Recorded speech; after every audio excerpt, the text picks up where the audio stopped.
Gaza युद्ध में भले ही हमला हमास ने किया था, लेकिन अब इजराइल को बढ़त है। वो लगातार हमास के ठिकानों पर हमला कर रहा है। इजराइल के सामने हमास एक ऐसे विरोधी की तरह है जिसे दुनिया के कुछ मुट्ठी भर देश चोरी छिपे समर्थन दे रहे हैं। वो हमास को खुलकर समर्थन देने की स्थिति में नहीं है। इस स्थिति में सिर्फ एक देश है जो इजराइल पर जुबानी फायरिंग कर रहा है, वो देश है ईरान। ईरान कभी यूएन के मंच से तो कभी हमास लड़ाकों के साथ बैठकर इजराइल और अमेरिका को धमकाता है। वैसे ये अलग बात है कि सीधी लड़ाई से वो अभी दूरी बनाए हुए है, लेकिन धमकी देने में वो सबसे आगे है।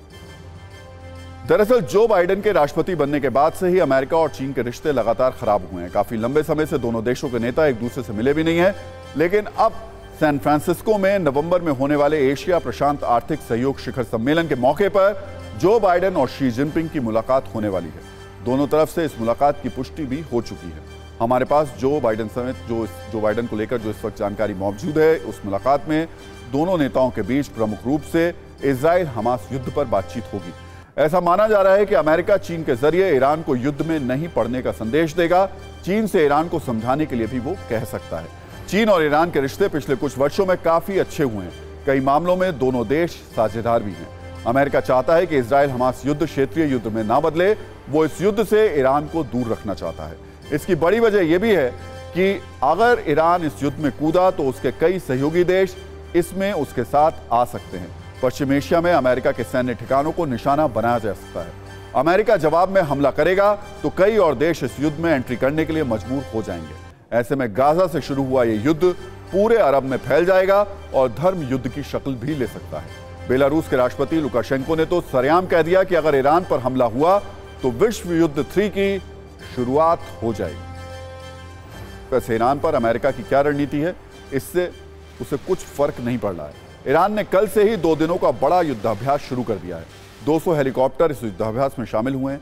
ईरान ये दावा तो कर रहा है कि युद्धाभ्यास का इजराइल हमास युद्ध से कुछ लेना देना नहीं है। इस युद्धाभ्यास के पीछे का उद्देश्य ईरान के दुश्मनों को सिर्फ चेतावनी देना।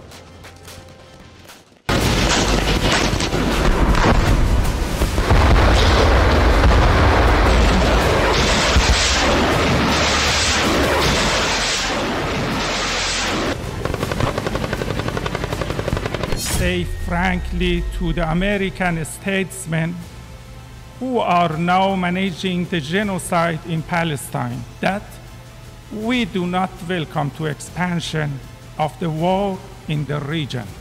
But I warn, if the genocide in Gaza continues, they will not be spared from this fire.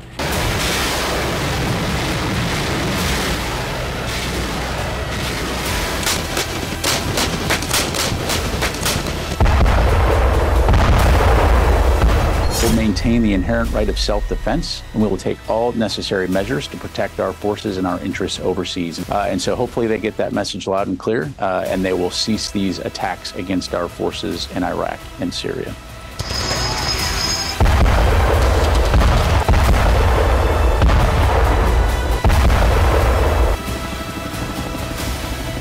Iran तैयार बैठा है कि कहीं उसके ऊपर किसी प्रकार का हमला हो तो उसके लिए तैयार रहेगा, लेकिन डायरेक्टली इन्वॉल्व नहीं होगा।